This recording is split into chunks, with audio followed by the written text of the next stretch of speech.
പഠിക്കാനായിട്ട് പോകുന്നത് നമ്മുടെ ഹിസ്റ്ററിയുടെ ഫസ്റ്റ് ചാപ്റ്ററിൽ നിന്ന് നിർബന്ധമായിട്ടും നിങ്ങൾ പഠിച്ചിട്ട് എക്സാമിന് പോകേണ്ട കുറച്ച് ക്വസ്റ്റ്യൻസും അതിന്റെ ആൻസേഴ്സുമാണ്. Okay, yes. അപ്പോൾ ഈ ചോദ്യങ്ങൾ നിർബന്ധമായിട്ടും പഠിക്കണം. ഇതിന്റെ ആൻസേഴ്സ് എങ്ങനെയാണ് എഴുതേണ്ടത് എന്നുള്ള കാര്യം കൂടി നമ്മൾ ഇന്നുണ്ട്. ഈ വീഡിയോ കഴിയുമ്പോൾ നിങ്ങൾ കംപ്ലീറ്റ് ആയിട്ട് പഠിച്ചു കഴിയും. Okay, yes. സോ നമ്മുടെ ചാപ്റ്റർ ആണ് moving forward from stone age, ശിലായുഗത്തിൽ നിന്ന് മുന്നോട്ട്. ഓക്കെ, അപ്പോൾ ഏതൊക്കെയാണ് ചോദ്യങ്ങൾ എന്നുള്ളത് നമുക്ക് നോക്കാം. First question, what are the features of paleolithic age? Paleolithic ഏജിന്റെ സവിശേഷതകൾ എന്തൊക്കെ? ഓക്കെ, അപ്പൊ എന്തൊക്കെയാണ് നമ്മൾ പാലിയോലിത്തിക് ഏജിന്റെ സവിശേഷതകളായിട്ട് പഠിച്ചത്? ഒന്നാമത്തെ കാര്യം നമ്മൾ പഠിച്ചത് യൂസ്ഡ് റഫ് സ്റ്റോൺ ടൂൾസ് അല്ലെ, അവരെന്താണ് പരുക്കൻ കല്ലുകളാണ് ഉപയോഗിച്ചുകൊണ്ടിരുന്നത്. Right. And then second one, ഇവരെവിടെയാണ് താമസിച്ചുകൊണ്ടിരുന്നത്? ഗുഹകളിലാണ് താമസിച്ചുകൊണ്ടിരുന്നത്. Lived in caves and open spaces. Right. Paleolithic age എന്ന് പറഞ്ഞാൽ ഏറ്റവും ആദ്യ കാലഘട്ടമാണ് അല്ലെ, ഗുഹകളിലും വനങ്ങളിലുമായിട്ട് ഏറ്റവും ആദ്യ കാലഘട്ടത്തിൽ മനുഷ്യൻ താമസിച്ചുകൊണ്ടിരുന്ന സ്ഥലമാണ്. Then next one, hunting and gathering were the main അല്ലെ മീൻസ് ഓഫ് ലൈവ്ലിഹുഡ്. അവരുടെ ജീവിത മാർഗം എന്ന് പറഞ്ഞാൽ എന്തൊക്കെയായിരുന്നു? ഹണ്ടിങ് ആൻഡ് ഗാദറിംഗ് ആയിരുന്നു. Okay, yes. വേട്ടയാടൽ, ശേഖരണം തുടങ്ങിയവയായിരുന്നു. ഇനി വേട്ടയാടൽ നടത്തിക്കൊണ്ടിരുന്ന ആരായിരുന്നു? പുരുഷന്മാരാണോ സ്ത്രീകളാണോ? പുരുഷന്മാരാണ് വേട്ടയാടൽ നടത്തിക്കൊണ്ടിരുന്നത്. സ്ത്രീകൾ എന്താണ്? സ്ത്രീകൾ അതായത് നമ്മൾ ശേഖരണം അല്ലെ, വേണ്ട കാര്യങ്ങൾ ലൈക്ക് വെജിറ്റബിൾസ്, ഫ്രൂട്ട്സ് അങ്ങനെയുള്ള കാര്യങ്ങളൊക്കെ ശേഖരിക്കുകയാണ് ആര് ചെയ്തത്? സ്ത്രീകൾ ചെയ്തുകൊണ്ടിരുന്നത്. Okay, yes. Okay, fine. Yes, bands. In the next one, bands are the basic units of the society. സൊസൈറ്റിയുടെ ബേസിക് യൂണിറ്റ് എന്ന് പറഞ്ഞു കഴിഞ്ഞാൽ എന്താ? ബാൻഡ്സ്. ഓക്കെ, അവരുടെ റിലേറ്റീവ്സ് അല്ലെങ്കിൽ ഒരു ഗ്രൂപ്പിനെയാണ് അല്ലെ, 100-ൽ താഴെ അംഗങ്ങളുള്ള ഗ്രൂപ്പിനെയാണ് നമ്മൾ എന്തെന്ന് പറഞ്ഞുകൊണ്ടിരുന്നത്? ബാൻഡ്സ് എന്ന് വിളിച്ചുകൊണ്ടിരുന്നത്. So bands are the basic unit of the society. Okay, അതായത് സമൂഹത്തിന്റെ അടിസ്ഥാനം എന്ന് പറയുന്നത് എന്തായിരുന്നു? ബാൻഡ് ആയിരുന്നു. ആൻഡ് ദെൻ നെക്സ്റ്റ് വൺ, ഭക്ഷണം സംഭരിച്ച് വെച്ചിരുന്നില്ല അല്ലെ, ഫുഡ് വാസ് നോട്ട് സ്റ്റോർഡ്. ഫുഡൊന്നും അവർ സ്റ്റോർ ചെയ്ത് വെക്കുന്നില്ല. അവർക്ക് വേണ്ട കാര്യങ്ങൾ അപ്പോൾ അവർ പോയി വേട്ടയാടുന്നു, അവർ കൊണ്ടുവരുന്നു, അവർ എന്ത് ചെയ്യുന്നുണ്ട്? ആ ഫുഡ് അടിക്കുന്നു. അതായിരുന്നു അവർ ചെയ്തുകൊണ്ടിരുന്നത്. റൈറ്റ്.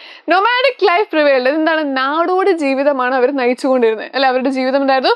നാടോടി ജീവിതമായിരുന്നു. അപ്പോൾ 6 പോയിന്റ്സ് നമുക്ക് ടെക്സ്റ്റ് പഠിക്കാറുണ്ട്. ഡെഫിനറ്റ്ലി ഒരു 4 പോയിന്റ് എങ്കിലും നിങ്ങൾ നിർബന്ധമായിട്ടും എന്ത് ചെയ്യുക? പഠിച്ചിട്ടേ പോകാവുള്ളൂ. ഓക്കെ, അപ്പോൾ എക്സാമിന് നമുക്ക് എക്സ്പെക്ട് ചെയ്യാൻ പറ്റുന്ന ഒരു ക്വസ്റ്റ്യൻ ആണിത്. അങ്ങനെയെങ്കിൽ നമുക്ക് നെക്സ്റ്റ് ക്വസ്റ്റ്യൻ നോക്കാം. Right. So what are the characteristics of Mesolithic age? Mesolithic ageന്റെ പ്രത്യേകതകൾ എന്തൊക്കെയായിരുന്നു?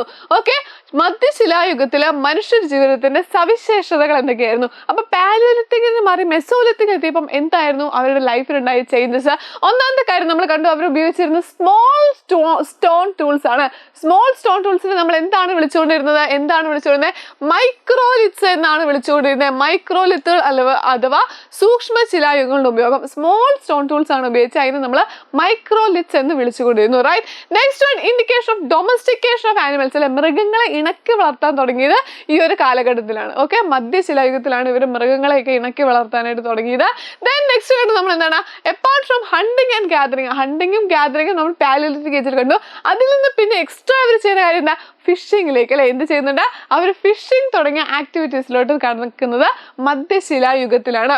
വേട്ടയാടലും ശേഖരണത്തിനും പുറമെ മീൻപിടുത്തവും അവരുടെ ഉപജീവന മാർഗമായിട്ട് മാറി.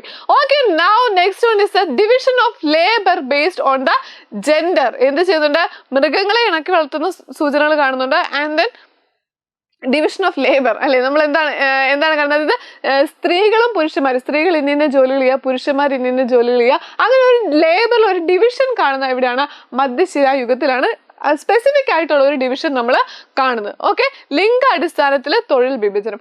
ആൻഡ് ദെൻ ഇവർ ഈ ഒരു ടൈമിൽ എന്ത് ചെയ്യുന്നുണ്ട്? അമ്യൂസ്മെന്റ് ആക്ടിവിറ്റീസിലെ വിനോദ പ്രവർത്തനങ്ങൾ ഏർപ്പെട്ടതായിട്ട് നമ്മൾ എന്ത് ചെയ്യുന്നുണ്ട്? ഈ ഒരു മധ്യശിലായുഗത്തിൽ കാണുന്നുണ്ട്, മെസോലിത്തിക് ഏജിൽ കാണുന്നുണ്ട്. ഓക്കെ, അപ്പൊ ഇതൊക്കെയാണ് മെസോലിത്തിക് ഏജിന്റെ സവിശേഷതകൾ എന്ന് പറയുന്നത്. നിർബന്ധമായിട്ടും ഒരു 3 പോയിന്റ്സ് എങ്കിലും എന്ത് ചെയ്യണം? എക്സാമിന് പഠിച്ചിട്ട് പോകണം. ഓക്കെ, സെറ്റ് അല്ലേ? യെസ്. അപ്പൊ അങ്ങനെയെങ്കിൽ നമുക്ക് നെക്സ്റ്റ് ക്വസ്റ്റ്യൻ നോക്കാം. ഓക്കെ, ഇവിടെ മെസോലിത്തിക് സെന്റേഴ്സ് ഏതൊക്കെയാണ്? ഓക്കെ, മെസോലിത്തിക് സെന്റേഴ്സ് ഏതൊക്കെയാണെന്നുള്ള പഠിക്കണം. ഇത് എക്സാമിന് ഇമ്പോർട്ടന്റ് ആണ്, ചോദിക്കാൻ സാധ്യതയുണ്ട്. സ്റ്റാർ കെയർ എവിടെയാണ് വരുന്നത്? ഇംഗ്ലണ്ടിലാണ്. ഏറ്റവും ഇമ്പോർട്ടന്റ് ആയിട്ട് ഇതാണ് പഠിച്ചു വെക്കണം. ഓക്കെ, സ്റ്റാർ കെയർ എവിടെയാണ് വരുന്നത്? ഇംഗ്ലണ്ടിലാണ് വരുന്നത്. ഓക്കെ, ദെൻ നമ്മുടെ സരൈ നഗർ റായി വരുന്നുണ്ട്. ആൻഡ് ദെൻ ഫെറി കേവ്സ് വരുന്നുണ്ട്. ഓക്കെ, അപ്പൊ നിർബന്ധമായിട്ട് നിങ്ങൾ ഇതൊരു 3 പോയിന്റ്സ് എങ്കിലും പഠിച്ചിട്ടേ എക്സാമിന് പോകാവുള്ളൂ. ഓക്കെ, അപ്പൊ അങ്ങനെയെങ്കിൽ നമുക്ക് നെക്സ്റ്റ് ക്വസ്റ്റ്യൻ നമുക്ക് നോക്കാം. ഓക്കെ, സോ നിയോലിത്തിക് ഏജ്, നവീന ശിലായുഗത്തിൽ നിന്ന് ചോദിക്കാൻ സാധ്യതയുള്ള ചോദ്യം ഏതാണ്? What are the factors that let human to begin agriculture and domestication of animals? മൃഗങ്ങളെ ഇണക്കി വളർത്താനും കൃഷി ആരംഭിക്കാനും മനുഷ്യനെ പ്രേരിപ്പിച്ച ഘടകങ്ങൾ. ഓക്കെ, അപ്പൊ ഈ അഗ്രികൾച്ചറിലോട്ട് നമ്മൾ കിടക്കുന്ന നിയോലിത്തിക് ഏജിലാണ് നമ്മൾ കണ്ടതാണ്. അപ്പൊ എന്തുകൊണ്ടാണ് അഗ്രികൾച്ചർ അഗ്രികൾച്ചർ ആക്ടിവിറ്റീസിലോട്ട് നിയോലിത്തിക് ഏജിലെ മനുഷ്യൻ കടന്നത്? അതിന്റെ കാരണങ്ങളാണ് ചോദിച്ചിരിക്കുന്നത്. First one is that population growth. ഒന്നാമത്തെ കാര്യം ജനസംഖ്യ വർധനവ്. ഓക്കെ, ജനസംഖ്യ വർദ്ധിച്ചു കഴിഞ്ഞപ്പോൾ ഡെഫിനറ്റ്ലി നമുക്ക് എന്ത് ചെയ്യാൻ പറ്റിയില്ല, നമുക്ക് എന്ത് ചെയ്യാൻ പറ്റില്ല, അതായത് മൃഗങ്ങളെ വേട്ടയാടി മാത്രം തികയുന്നില്ല, അപ്പോൾ ഡെഫിനറ്റ്ലി കൃഷിയിലോട്ട് കടക്കേണ്ടി വന്നു. ദെൻ നെക്സ്റ്റ് വൺ നമ്മൾ കാണുന്നത് an increase in the number of human settlement. മനുഷ്യ അധിവാസ കേന്ദ്രങ്ങളുടെ എണ്ണത്തിലുണ്ടായ വർധനവ്. ഓക്കെ, മനുഷ്യൻ അധിവസിക്കുന്ന കേന്ദ്രങ്ങളുടെ എണ്ണത്തിലുണ്ടായ വർധനവ്. അവിടെ എന്താണ് സംഭവിക്കുന്നത്? അപ്പൊ അതുകൊണ്ട് തന്നെ എന്ത് സംഭവിക്കുകയാണ്? കൃഷിയിലോട്ട് നമ്മൾ കടക്കുകയാണ്, ഒരു സെറ്റിൽഡ് ലൈഫിലോട്ട് നമ്മൾ അവിടെ കടക്കുകയാണ്. കോംപ്ലക്സ് സോഷ്യൽ ഓർഗനൈസേഷൻ, സങ്കീർണമായ സാമൂഹിക സംഘടനകൾ വന്നപ്പോൾ ഡെഫിനറ്റ്ലി ഒരു സെറ്റിൽഡ് ലൈഫിലോട്ട് മനുഷ്യൻ മാറുകയാണ് ചെയ്യുന്നത്. ഷോർട്ടേജ് ഓഫ് ഫുഡ് പ്രൊഡക്ട്സ് അല്ലെ, ഫുഡ് പ്രൊഡക്ട്സിൽ ഷോർട്ടേജ് വന്നു, കാരണം പോപ്പുലേഷൻ കൂടി. അപ്പൊ എന്ത് ചെയ്തു? നമുക്ക് എന്ത് ചെയ്യാൻ പറ്റില്ല, ഈ വേട്ടയാടൽ കൊണ്ട് മാത്രം നമുക്ക് ജീവിക്കാൻ പറ്റാത്തൊരവസ്ഥയായി. സോ ഡെഫിനറ്റ്ലി ആളുകൾ അഗ്രികൾച്ചറിലോട്ട് മാറി എന്ത് ചെയ്തിട്ടുണ്ട്? കൃഷി ചെയ്ത ഒരു സെറ്റിൽഡ് ലൈഫിലോട്ട് അവർ കടക്കുകയാണ് ചെയ്തത്. Then next one is A change in technology. സാങ്കേതിക വിദ്യയിൽ വന്ന മാറ്റം. ഓക്കെ, അതായത് പുതിയ പുതിയ സ്റ്റോൺസ് മാത്രം ഉപയോഗിച്ചുകൊണ്ടിരുന്ന അവർ എന്ത് ചെയ്യുന്നുണ്ട്?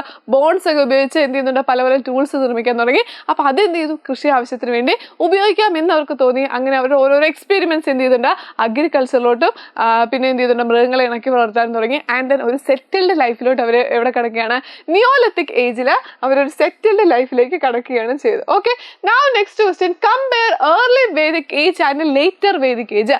ഏർലി വേദിക് ഏജും ലേറ്റർ വേദിക് ഏജും തമ്മിൽ ഒരു കമ്പാരിസൺ ആണ് ചോദിച്ചിരിക്കുന്നത്. ഓക്കെ, യെസ്, അപ്പൊ നമ്മൾ കണ്ടതാണ് ഏർലി വേദിക് ഏജിൽ നമ്മൾ നോക്കുന്ന സമയത്ത് അവര് സപ്ത സിന്ധു റീജിയനിലാണ് വന്ന് താമസിച്ചുകൊണ്ടിരുന്നത്, റൈറ്റ്? ആൻഡ് ദെൻ അവർ എങ്ങനെയായിരുന്നു? പാസ്റ്ററൽ ലൈഫ് ആയിരുന്നു. Okay, fine. ഇവരൊരു പാസ്റ്ററൽ ലൈഫാണ് നമ്മൾ അവിടെ കാണുന്നത്. എന്താണ് കാണുന്നത്?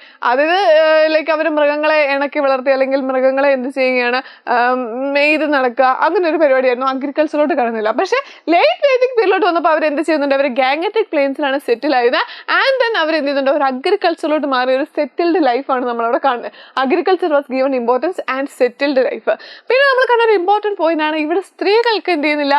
സ്ത്രീകൾക്ക് ഇവിടെ ഇമ്പോർട്ടൻസ് കൊടുത്തിരുന്നു. ഓക്കെ, ഏർലി വേദിക് ഏജിൽ കൊടുത്തിരുന്നു.